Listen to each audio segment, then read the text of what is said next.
श्री शिवाय नमस्तुभ्यम हर हर महादेव। स्वागत है आपका हमारे चैनल एस्ट्रो ओम पर। दोस्तों, आप सभी लोग जानते हैं कि सावन महीने की जो पंचमी तिथि है वो 25 जुलाई 2024 के दिन पड़ रही है। और हम आपको बता दें कि सावन महीने में जो विशेष तिथियां पड़ती है उन्हीं विशेष तिथियों में से एक तिथि जो है वो पंचमी तिथि है।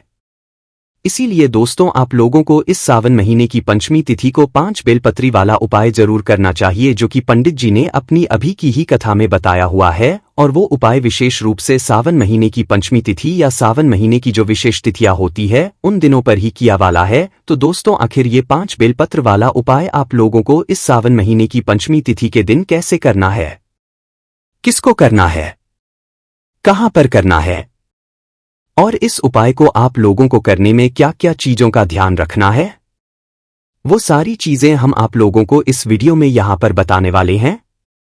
तो सबसे पहले ये दोस्तों हम लोग जान लेते हैं कि सावन महीने की पंचमी तिथि मतलब 25 जुलाई को जो हम 5 बेलपत्र वाला उपाय करने वाले हैं, ये किस लिए करने वाले हैं, हमें ये उपाय किस लिए करना है। तो दोस्तों, बहुत सारे लोग होते हैं जिनके कुछ कुछ ऐसे कार्य होते हैं जो भाई बहुत लंबे समय से अटके हुए हैं, क्या आप कह सकते हो विशेष कार्य होते हैं, ठीक है, जिनके लिए उन्होंने उपाय भी कर लिए होते हैं, व्रत भी कर लिए होते हैं, अपनी तरफ से सारी कोशिश, अपनी तरफ से सारी मेहनत कर ली होती है, पर जब भी उनका जो विशेष कार्य है वह पूरा नहीं हो पाता है। अब विशेष कार्य अगर कहे तो वह धन से जुड़ी हुई समस्या भी हो सकती है। अगर आपके घर में सुख और शांति नहीं है, आप लोग उसके लिए उपाय कर रहे हो तो भी कोई दिक्कत वाली बात नहीं है। साथ ही में अगर आपके घर में किसी के पास नौकरी नहीं है या कोई और काम है, विशेष कार्य है भाई, उसके लिए आप लोग अपना ये जो 5 बेलपत्र वाला उपाय है ये सावन महीने की पंचमी तिथि के दिन सकते हैं। दोस्तों, सावन महीने की पंचमी तिथि का एक अलग विशेष महत्व होता है। इस दिन किया गया किसी भी उपाय का फल आपको बहुत ही जल्दी और बहुत बड़ा होकर मिलता है। इसलिए इस 5 बेलपत्र वाले उपाय को आप लोग बिल्कुल जरूर याद से कर लेना, क्योंकि ये 5 बेलपत्र वाला उपाय बिल्कुल नया उपाय है। और ये बात आप सभी लोग जानते हो कि सावन के महीने में छोटे से छोटे उपाय का जो हमें फल है वो बहुत ही जल्दी और बहुत बड़ा होकर मिलता है। साथ ही में दोस्तों, जो नया उपाय पंडित जी बताते हैं उन्हें जो लोग पहले करते हैं वहीं उन्हें उस उपाय का फल जो है बहुत बड़ा होकर मिलता है।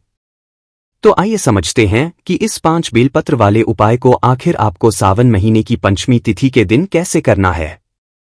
तो सबसे पहले हम लोग ये जान लेते हैं कि सावन महीने की पंचमी तिथि के दिन ये उपाय करना किसको है। तो देखो, सबसे पहली चीज जो है ये वाला जो उपाय है ये घर के जो बड़े मुख्य सदस्य होते हैं उनको करना है। आप किसको करना है? हम हमेशा कहते हैं जो भी विशेष उपाय होते हैं जो कि घर के किसी विशेष कार्य के लिए होते हैं, तो वो हमेशा घर की जो बड़ी माताएं बहनें होती हैं उन माताओं बहनों में से कोई भी एक माता बहन जो है वो उपाय करती है। तो इसी तरह से ये 5 बेलपत्र वाला उपाय भी घर में बड़ी माता बहनें हो उनमें से कोई भी एक माता बहन इस 5 बेलपत्र वाले उपाय को कर सकती है अपने घर में किसी भी विशेष कार्य को पूरा करने के लिए, ठीक है। तो 5 बेलपत्र वाले उपाय घर की कोई एक बड़ी माता बहन यहाँ पर कर सकती है। उसके बाद में ये वाला जो उपाय है ये हमें कहाँ पर करना है। तो दोस्तों, ये वाला जो उपाय है ये आपको अपने ही घर के पास में जो शिव मंदिर हो, शिवालय हो, वहां पर जाकर करना है, ठीक है। ये वाला उपाय आप लोगों के घर में नहीं होगा। उसके बाद में दोस्तों, ये वाला उपाय हमें कब करना है, सुबह के समय करना है कि शाम के समय करना है। तो देखो, इस उपाय को करने का मात्र एक ही है, जो कि सावन महीने की पंचमी तिथि का सुबह का समय है, ठीक है। सुबह कहने का मतलब है कि जितना जल्दी सुबह हो सके उतना जल्दी उपाय को करने की कोशिश करना। बाकी अगर थोड़ा बहुत लेट भी हो जाओ, 7 बज जाए, 8 बज जाए, 9 बज जाए, 10, 11, 12 बजे तक भी अगर उपाय कर लेते हो तो भी कोई दिक्कत वाली बात नहीं है। पर कोशिश आपकी हमेशा ही होनी चाहिए सावन के महीने में जो भी हम सावन महीने की पंचमी तिथि को उपाय कर रहे हैं वो सुबह जल्दी से जल्दी कर लें, क्योंकि सुबह का जो महत्व होता है पंचमी तिथि का वो अलग ही होता है। तो ये सारी बात आप लोग समझ गए होंगे। अब हम जानते हैं कि इस 5 बेलपत्र वाले उपाय में हमें क्या क्या लगने वाली है और उपाय हमें करना कैसे है। तो देखो, सबसे पहली चीज जो है, उपाय के नाम में ही आप लोगों को एक चीज तो समझ आ रही होगी, 5 बेलपत्री वाला उपाय है, तो इसमें हमें 5 बेलपत्र की यहाँ पर आवश्यकता पड़ने वाली है, ठीक है। अब दोस्तों, यह जो 5 बेलपत्र है ये आपको अपने परिश्रम से लानी होगी। मतलब कि जब सावन महीने की पंचमी तिथि पड़े 25 जुलाई को, तो भाई उसी दिन आप लोगों को सुबह सुबह या तो अपनी बेलपत्र को खरीद लेना है या तो वृक्ष से तोड़कर लाना है, ठीक है। एक दिन पहले भी लाकर रख सकते हो, उसमें कोई भी दिक्कत वाली बात नहीं है ना। तो भाई अपने परिश्रम से आपको बेलपत्र लाना, अगर किसी कारणवश आप लोगों को बेलपत्र नहीं मिलती है, भाई आप लोगों ने एकदम से उपाय सुना, अब आपको एकदम से उपाय करना है और आपको बेलपत्र नहीं मिलती है तो उस जगह पर फिर आप लोग शिवजी के मंदिर में शिवजी की शिवलिंग के ऊपर से ही बेलपत्र ले सकते हो और उन्हें धोकर प्रयोग में ले सकते हो, ठीक है। पर ये काम कब करना है? जब आपको बेलपत्र पूरी कोशिश करने के बाद भी ना मिले। अगर आपने पूरी कोशिश की है उसके बाद ही आप शिवलिंग पर से ऊपर से बेलपत्र उठा सकते हो, ठीक है। तो आपको करना क्या है? सबसे पहले तो भाई 5 बेलपत्र जो है आप लोगों को अपनी तैयार कर लेनी है। उपाय के लिए कितनी 5 बेलपत्र है ना? 5 बेलपत्र तैयार करने के बाद दोस्तों आपको क्या करना है? अपने साथ में 1 लोटा या 2 लोटा जल जो है अपने साथ में रखना है। ये उपाय का ही जल है ना। अब 1 लोटा या 2 लोटा कहने का मतलब क्या है? देखो सावन का महीना है, सावन के महीने में आप वैसे भी जानते हो कि भगवान शिव जी पर भार ज्यादा होता है, तो इसलिए सावन के महीने में प्रतिदिन 2 लोटे जल का यहाँ पर पंडित जी ने बताया हुआ है। तो आप इस उपाय के साथ में भी 2 लोटा जल लेकर जा सकते हो, कोई भी दिक्कत वाली बात नहीं है। 2 लोटा कहने का मतलब है कोई भी 2 पात्रों में आप लोग अपना जल लेकर जा सकते हो, ठीक है। तो 5 बेलपत्र और 2 पात्र जल या 2 लोटा जल या 1 लोटा जल आप लोगों को इस उपाय में लेकर जाना है। इससे ज्यादा और कोई भी सामग्री हमें इसमें नहीं लगने वाली है। हाँ, अगर आपका मन है 1 घी का दीपक लेकर जाने का, उससे अगर आप आरती करना चाहें अलग से तो वो आप लेकर जा सकते हैं, उसमें कोई भी दिक्कत वाली बात नहीं है। तो ये सारी चीजें तैयारी करके आप लोगों को शुद्धता का ध्यान रखते हुए, अच्छे और नए वस्त्र पहनते हुए, धुले हुए वस्त्र पहनते हुए, शुद्धता का ध्यान रखते हुए अपने ही घर के पास में जो शिव मंदिर है वहां पर इस पूजन सामग्री को या उपाय की सामग्री को लेकर पहुंच जाना है। कब पहुंचना है? सावन महीने की पंचमी तिथि को, मतलब 25 जुलाई को। तो दोस्तों आप लोग शिव मंदिर में पहुंचते हो या शिवालय में पहुंचते हो तो भाई वहां पर पहुंचने के बाद सीधे आप लोगों को मंदिर के अंदर सीधा प्रवेश नहीं करना चाहिए। पहले भगवान शिव जी की चौखट के दर्शन करके वहां के पैर पड़ना चाहिए, क्योंकि वहां पर भी जो है उनके गण रहते हैं, है ना। तो वहां पर भी आप लोगों को भगवान के दर्शन करते हुए उनके पैर पड़ने हैं, उनकी चौखट के पैर पड़ने हैं, या तो अपना माथा वहां पर देखना है या अपने सीधे हाथी तिल्ली से वहां के पैर पड़ लेने हैं। उसके बाद फिर मंदिर के अंदर प्रवेश करना है और प्रवेश करने के बाद दोस्तों इस उपाय की अगर हम लोग बात करें तो यहाँ पर आप लोगों को सीधा जाकर जल नहीं चढ़ाना है ना, बाद में अगर आप चाहो तो लिए अलग से जल चढ़ा सकते हो। भाई जो है एंड पंप लगा हो या मंदिर में जो भी जल हो वही जल लेकर आप लोग अलग से जल चढ़ा सकते हो, पर उपाय में का जो जल है वो आप लोगों को अभी नहीं चढ़ाना है। इस बात का ध्यान रखना है ना। तो अपनी 5 बेलपत्र लेकर और अपना जो 2 लोटा जल या जो भी 2 पात्रों का जल है वो लेकर आप लोग सीधा शिवलिंग के पास में आ जाओ। ना शिवलिंग के पास में आने के बाद सबसे पहले आपको उपाय करना है, उसके बाद में जल चढ़ाना है और जल भी यहाँ पर उपाय में ही है, उपाय में ही आप लोगों को जल भी चढ़ाना है। इस बात का भी ध्यान रखना है ना। तो करना क्या है? सबसे पहली चीज दोस्तों आप लोगों की ये बेलपत्र आज मतलब एक स्थान पर चढ़ानी है, जो कि हम आप लोगों को बता रहे हैं, आपको वैसे ही चढ़ानी है। 5 बेलपत्र आपके पास हैं, अपनी 5 बेलपत्रों को बाहर निकाल लो और वहां पर थोड़ा बैठ जाओ। देखो मतलब सावन के महीने में वैसे भी भगवान शिव जी के मंदिर में बहुत भीड़ होती है, तो हो सके तो इस उपाय को करने के लिए आप ऐसे समय पर जाना जब भगवान शिव जी के मंदिर में ज्यादा भीड़ ना हो, जैसे कि सुबह के समय। जितना जल्दी सुबह जाओगे उतना ज्यादा कम आपको भीड़ मिलेगी, या तो फिर लेट जाओगे तो आपको कम भीड़ मिलेगी। वैसे तो लेट तो आजकल ज्यादा भीड़ मिलती है, पर जल्दी जाओगे तो आपको कम भीड़ मिलेगी, क्योंकि इस उपाय को आपको थोड़ा आराम बैठकर करना होगा, जल्दबाजी में नहीं करना होगा। तो करना क्या है? सबसे पहले अपनी 5 बेलपत्र अपने सामने निकाल कर रख लेना। देखो वो जो 5 बेलपत्र है ना, वो आप लोगों को अच्छी वाली लेना है, कटी-पिटी या दाग वाली ना हो। अगर किसी कारणवश आपको बेलपत्र नहीं मिल पाई है तो उस जगह पर फिर आप अपनी जो बेलपत्र है वे शिवलिंग के ऊपर से ही ले लें, और शिवलिंग के ऊपर से लेने के बाद उन 5 बेलपत्रों को पहले धो लें। धोने के बाद ही अपने उपाय में प्रयोग करना है। इस बात का विशेष रूप से आप लोग ख्याल रखना है। अब करना क्या है दोस्तों, के पास आपकी 5 बेलपत्र है, आप घर से लेकर हो चाहे शिवलिंग से उठाए हुए हो, आपने अपने सामने रख लिया, वहीं पर शिवलिंग के पास में बैठ जाओ। अब बैठने के बाद शिवलिंग के साइड में बैठना है, सामने नहीं बैठना है, शिवलिंग के साइड में बैठना है। अब बैठने के बाद दोस्तों सबसे पहले आप एक स्थान समझ लो, शिवलिंग की जलाधारी है ना, शिवलिंग की जलाधारी के ऊपर एक माता अशोक सुंदरी जी का स्थान होता है कि नहीं होता है? होता है ना। तो जलाधारी के बिल्कुल बीचों बीच में माता अशोक सुंदर जी का स्थान होता है। ये पांचों बेलपत्र लाइन से वहां पर आपको समर्पित करनी है, पर अभी यहां से समर्पित नहीं करनी है जैसे आप सोच रहे हो, वो एक विधि से समर्पित करनी है। सबसे पहली चीज, जब आप शिवलिंग पर जल चढ़ाते हो तो बहता हुआ जाता है और जलाधारी से नीचे गिर जाता है। तो ये जो बेलपत्र आपको चढ़ाना शुरू करनी है, ये जलाधारी के आखिरी भाग से चढ़ाना शुरू करनी है।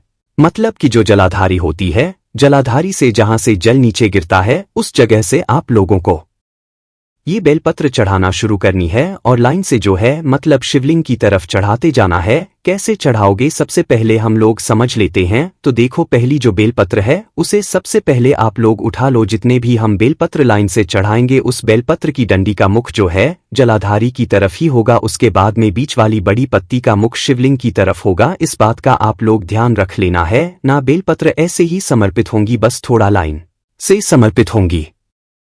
तो सबसे पहली बेलपत्र उठाना और पहली बेलपत्र उठाने के बाद आप लोग जलाधारी का बिल्कुल जो आखिरी वाला भाग रहेगा वही उस भाग से बिल्कुल मतलब अटैच करके ही जो है बिल्कुल जलाधारी के बीचों बीच में आप लोगों को अपनी पहली बेलपत्र को समर्पित कर देना है।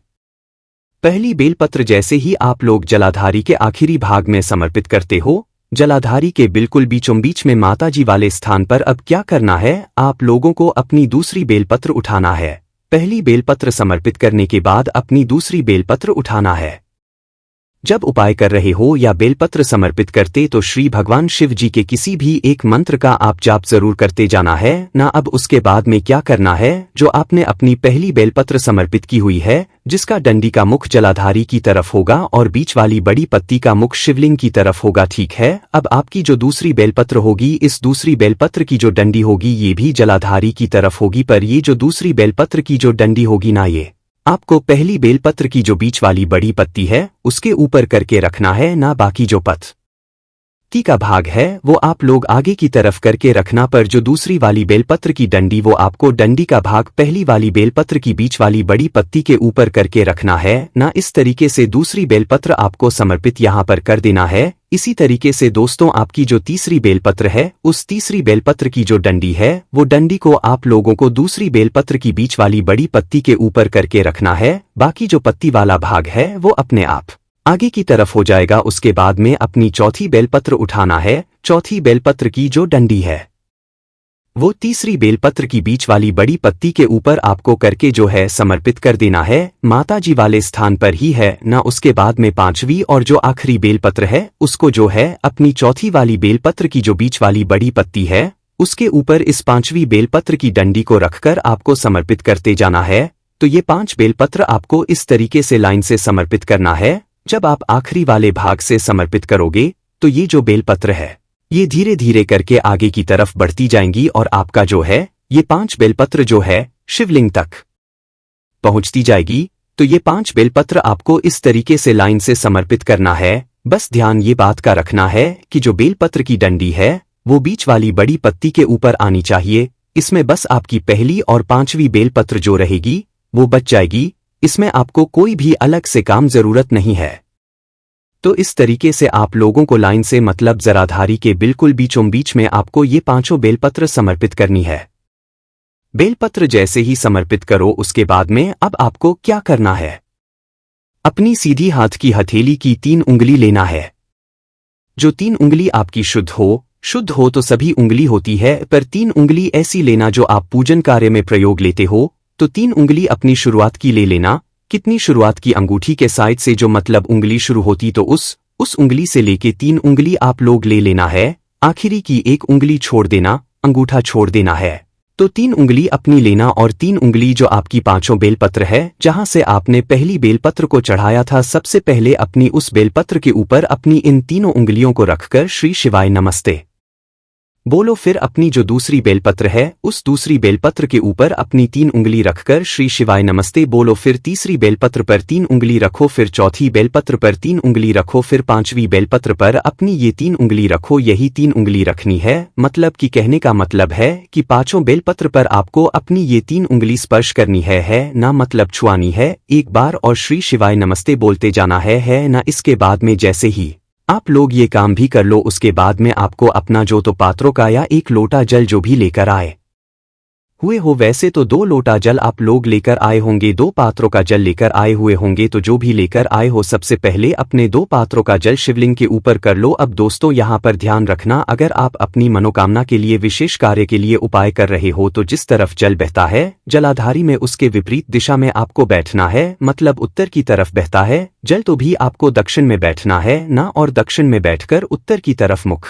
करके आप लोगों को अपना जल चढ़ाना है। मतलब जहां से जल बहता है ना, कहने का मतलब है कि शिवलिंग का जो पीछे का साइड होता है उस पीछे के साइड में आपको साइड में जो है आप लोग यहां पर खड़े हो जाना है अपने जल को चढ़ाने के लिए। अब क्या करना है, आप लोगों को अपने दोनों पात्रों को शिवलिंग के ऊपर करना है दक्षिण दिशा में बैठकर ही, और आपका जो मुख है वो उत्तर दिशा में होना चाहिए, उस तरफ होना चाहिए जहां से जल बहता है और नीचे करता है। ठीक है, तो उसके बाद आपको अपने दोनों पात्रों को जल शिवलिंग के ऊपर आमने सामने करके एक धरा से धीरे धीरे करके एक साथ आपको चढ़ाना है। ठीक है, अगर 1 लोटा जल लेकर आए हो तो 1 लोटा जला देना, और 2 लोटा लेकर आया हुआ है तो दोनों पात्रों का जल एक साथ चढ़ा देना है और जाप जरूर कर लेना। बस दोस्तों, जैसे ही ये जल चढ़ाते हो उसके बाद में अगर आप दीपक लेकर आए हुए हो तो भाई उस दीपक शिव जी की आरती कर सकते हो और उस दीपक को भी शिवलिंग के पास में मंदिर में रख सकते हो। इसके बाद में आपका ये उपाय पूरा हो जाता है।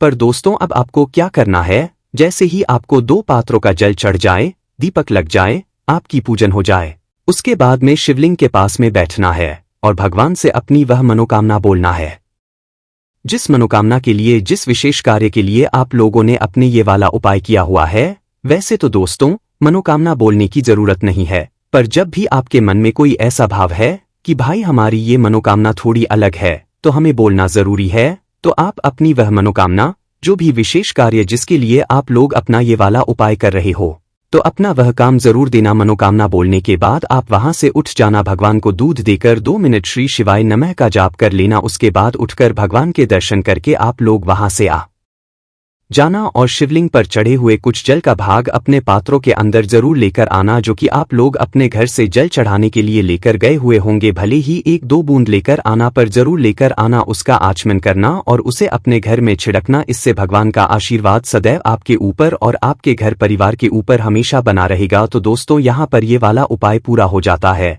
उपाय को करते समय कोई भी गलती नहीं करनी है। अगर आपको हमारा वीडियो पसंद आया हो तो वीडियो को एक लाइक जरूर करें और कमेंट बॉक्स में लिखें हर हर महादेव। बाकी दोस्तों, अगर इस उपाय को करने में आपको कोई भी दिक्कत, समस्या, परेशानी आती है तो उसे आप हमसे कमेंट करके पूछ सकते हैं। श्री शिवाय नमस्तुभ्यम, हर हर महादेव।